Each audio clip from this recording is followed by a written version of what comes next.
Bismillahirrahmanirrahim. Assalamualaikum warahmatullahi wabarakatuh. Halo semuanya. Hari ini saya akan menjelaskan mengenai praktikum pembuatan tablet menggunakan granulasi basah. Zat aktif yang digunakan pada praktikum ini adalah vitamin C atau asam ascorbat, tapi dosis yang digunakan adalah 50 mg, gitu ya. Setelah mengikuti praktikum modul 2 ini, mahasiswa diharapkan mampu yang pertama memahami kriteria zat aktif yang akan diproduksi menjadi tablet menggunakan granulasi kering. Teman-teman sudah membuat laporan sementara sehingga teman-teman sudah mengidentifikasi bagaimana sifat dari vitamin C, gitu ya. Jadi teman-teman harus sudah mengidentifikasi vitamin C. Kenapa vitamin C itu bisa dibuat granulasi kering? Kemudian yang kedua adalah memahami dan mengaplikasikan cara memproduksi tablet dengan metode granulasi kering. Kemudian memahami dan mengaplikasikan evaluasi masa siap gempa, dan terakhir adalah mengevaluasi tablet hasil metode granulasi kering. Di sini sekarang kasusnya adalah seorang apoteker di bagian R&D ya, R&D sebuah perusahaan farmasi, diminta untuk membuat sediaan dari vitamin C atau asam ascorbat. Kemudian vitamin C ini merupakan suatu antioksidan, gitu ya, antioksidan di mana berdasarkan sifat fisika dan kimianya dia berbentuk habur putih, agak kuning, dan mudah larut dalam air. Kemudian vitamin C ini tidak tahan panas sehingga tidak memungkinkan diproduksi menggunakan metode granulasi basah. Sehingga dipilih metode granulasi kering ya. Pada metode granulasi kering ini akan menghasilkan tablet vitamin C yang memenuhi syarat dalam Farmakopeia Indonesia dan pustaka lainnya. Ini adalah formula standar tablet vitamin C. Sebenarnya komposisi setiap tabletnya itu adalah asidum ascorbikum 50 mg, kemudian zat tambahannya secukupnya. Dimaksudkan zat tambahan itu kan di dalam suatu sediaan tablet itu terdiri dari zat aktif dan eksipien atau zat tambahan. Di mana zat tambahan itu ada bahan pengikat, pengisi, kemudian pelicin, lubrikan, glidan, disintegran, ya, dan bahan tambahan lainnya. Kemudian vitamin C ini merupakan suatu golongan vitamin yang mudah larut dalam air, kemudian sedikit larut dalam alkohol, dalam gliserol, dia tidak bisa larut dalam pelarutan polar seperti ether, benzen, dan kloroform. Vitamin C ini tadi sudah ya, bahwa dari formula standar ini, seorang apoteker R&D tadi memodifikasi formula vitamin C dengan formula seperti di tabel 3 ini. Dan vitamin C-nya ada zat aktifnya, pengisi, penghancur, atau disintegran, kemudian lubrikan, dan glidan. Untuk vitamin C ini per satu tablet ya. Jadi kita akan membuat per satu tablet itu beratnya 200 mg. Jadi per satu tablet itu beratnya 200 mg, sangat kecil sekali. Vitamin C-nya 50 mg, kemudian granulatum simpleknya 131 mg, amilum kering 15 mg, magnesium stearat 0,4 mg, talkumnya 3,6 mg. Nah, kemudian apa itu granulatum simplek dan bagaimana cara membuat granulatum simplek? Di tabel 4 ini ada cara pembuatan granulatum simplek menggunakan amilum dan laktosa dengan perbandingan 1:1. Nah, nanti kalian membuat granulatum simplek. Nah, granulatum simplek itu bagaimana cara membuatnya? Kalian timbang amilum manihot sebanyak 65,5 mg, laktosanya 65,5 mg, kemudian solusi gelatinnya QS, artinya secukupnya. Kemudian bagaimana cara membuat solusi gelatin? Biasanya solusi gelatin itu di dalam sediaan tablet itu kan kadarnya 10-20%. Nah, di sini kita menggunakan kadar 10%. Bagaimana cara membuatnya? Cara membuatnya adalah 10 gram gelatin, kemudian ditambahkan dengan air sampai 100 ml airnya, kemudian dipanaskan sampai gelatinnya larut di dalam air. Nah, kemudian nanti solusi gelatinnya dicampur dengan amilum manihot dan laktosa. Amilum manihot ditaruh di mortir gitu ya. dihaluskan, kemudian ditambahkan laktosa, dihaluskan, kemudian ditambahkan dengan solusi gelatin secukupnya. Sampai kapan? Sampai terbentuk granul-granul. Nah, nanti kalian tanya aja ke dosennya, ke saya atau ke asisten dosennya atau asisten praktikumnya Mbak Nadia atau Mbak Ayu, ini sudah cukup belum penambahan gelatinnya.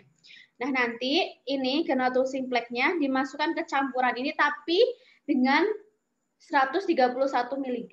Ini untuk satu tablet. Nah, kalian akan membuat 300 tablet.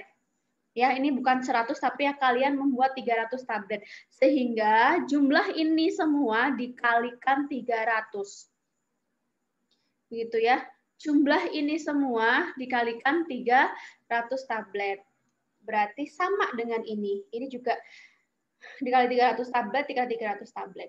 Gitu. Gitu ya, paham sampai sini? Kemudian bagaimana cara membuatnya? Cara membuatnya adalah dibuat campuran bahan pengisi tadi ya, amilum dan laktosa, kemudian ditambahkan bahan pengikat sampai terbentuk granul yang baik gitu ya. Kemudian dicampur sampai dengan bentuk granul, kemudian granul yang telah dicampur kemudian diayak, jadi granulatumnya diayak dulu, ayakan nomor 12, kemudian dikeringkan dalam oven, kemudian diayak lagi.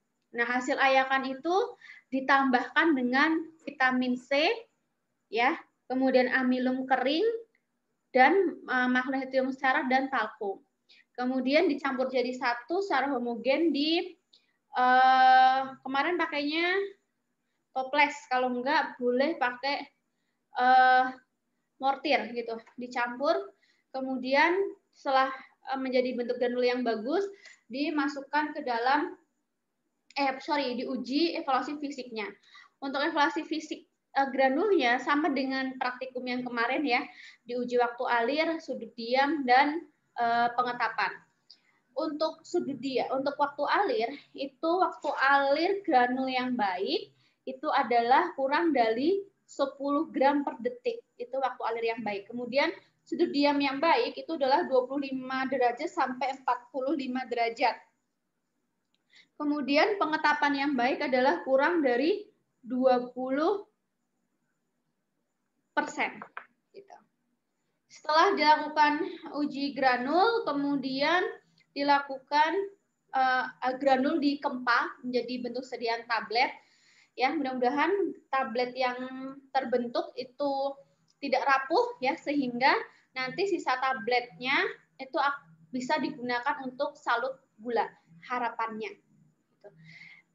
Tablet apa evaluasi tablet yang dilakukan, yaitu ada keseragaman bobot ya, ini 20 tablet ditambah 1/1 sama dengan cara yang kemarin. Ketebalan tablet ya, diuji 5 tablet diukur menggunakan jangka sorong. Diukur itu tepi tabletnya ya, bukan diameter. Diameter dan tebal tablet itu berbeda. Kemudian kekerasan tablet ya, ini menggunakan 5 tablet gitu, 5 tablet cukup. Kemudian kerapuhan tablet 20 tablet, kemudian uji waktu hancur ini juga ini menunjukkan 6 tablet ya, karena ternyata bolongan lubang di keranjang uji waktu hancur itu ada 6 tablet, sehingga untuk waktu hancur ini membutuhkan 6 tablet. Oke. Untuk keseragaman bobot, karena di sini kita membuat tabletnya berat per tabletnya ada 200 mg ya, sehingga mungkin tidak boleh ada penyimpangan 7,5% setiap 2 tablet. Jadi tidak boleh ada 2 tablet yang penyimpangannya di atas 7,5% dan tidak boleh ada satupun tablet yang penyimpangannya 15%.